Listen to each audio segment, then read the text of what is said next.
Hello tankers, Ruckus here and welcome to Blitz's first esports tournament. Well, not really, they're just counting battles. We are doing Supremacy again here on the Asia server, Supremacy II this time. Currently 3 weeks through a month-long competition, and over the next 4 episodes I'm going to bring you all the action and the events as they occurred. So here's how we ran it this time around. Just like Supremacy 1, Supremacy 2 sessions ran over the course of an hour, 7 games in total, 1 session per week. All you had to do to take part was know the session times, as listed on the forums, have access to preferably a tier 10 vehicle, but you could take a tier 9 or a tier 8 if you're feeling lucky, or if that's all you had in the garage, and have access to a browser clock, accurate to the second, very important. Unlike Supremacy 1, Supremacy 2 featured a running scoreboard and a prize pool offered by Wargaming. Myself and my 3 very competent referees who also hosted active games logged the post-battle results after each match, and the 2 highest scoring players on each team, excluding the referees or their platoon mates, had their results added to the tally. The winners could expect to take home premium tanks, gold and premium time, but the real winner of the day was tier 10 gameplay. We had some excellent matches, although not from myself. The only thing I did consistently in week 1 was suck terribly, and so what I've got for you to start things off is a bit of a fail compilation of my own gameplay.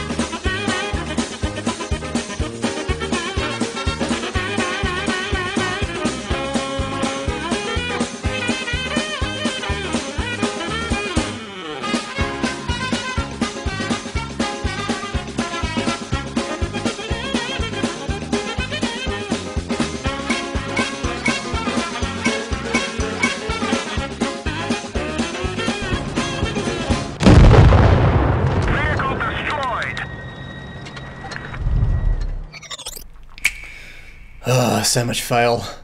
Luckily, plenty of people did bring their A game to week 1, and we had a good number of people turn out.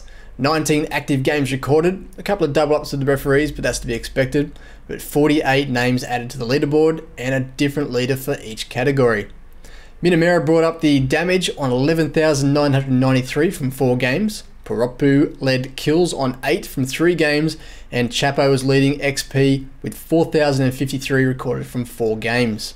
Interesting to note too that whilst there's a definite correlation between damage dealt and kills dealt, it doesn't necessarily mean you're going to lead XP as well, as some people were unlucky enough to record multiple scores on a losing side. But that's enough for the scores. It's only week 1 and the stage is just being set. Let's move on now to the only game that I played semi-well.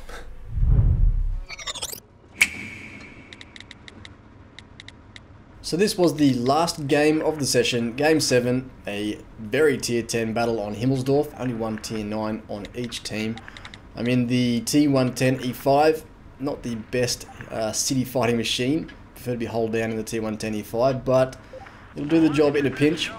Most of our team is out in the train yard in the western portion of the map, so that's where we're going to head. Bushka indicates he's going to go out that way as well, and this T95 would be wise to follow. Hopefully he got that hint. We have got a bunch of Rusky meds, very popular for this event. They have done very well. Bushka there in the E3. Pimp is in his Object 140, as is Minamera, damage leader for week 1 of Supremacy. As we push forward, we've got plenty of strength here, so we can afford to push aggressively.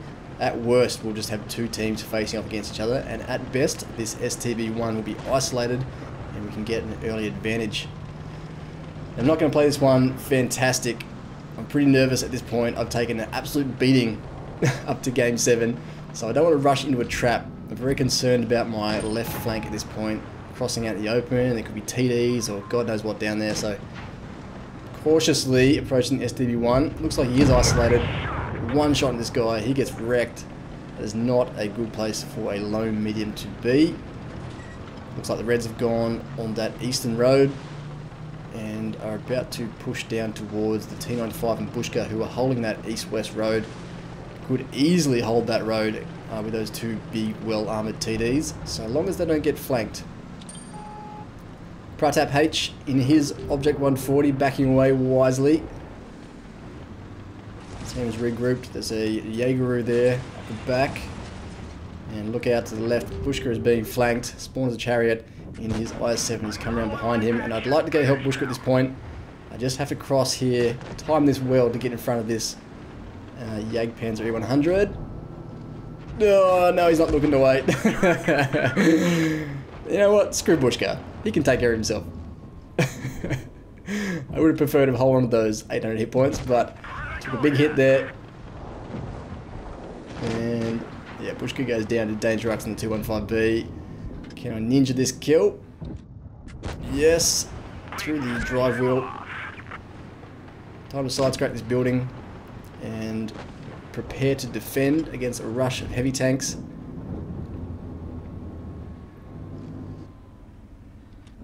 Looking to side scrape the building, but my shot clips that same building. Spawn little chariot charging forward too aggressively. He's about to get himself surrounded.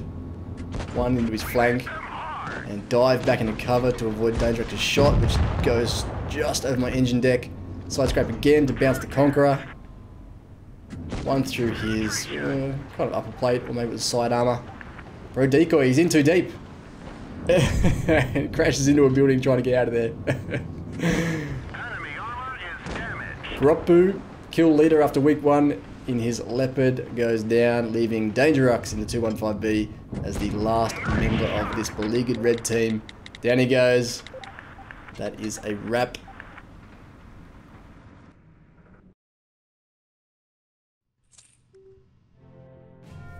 So just a third class badge for that game. And as we move now to the post-battle results, we can get a chance here to analyse just how the scoring system works in Supremacy II.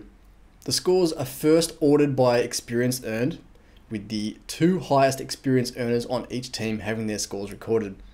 Now I'm a referee, so obviously my score can't count. We move down to the next highest 2. Amaros in his IS-7 did well, 1030 XP, meaning his scores are recorded. But next down below him is Pimp Daddy, who was also a referee. We had a couple of double ups, as I mentioned before. So then we move down to Minamera in his Object 140, and his scores are recorded. On the Reds team, it's pretty simple. Danger Rux in the 215B and Makop 7 in the Conqueror. The Tier 9 did well, so those scores are added.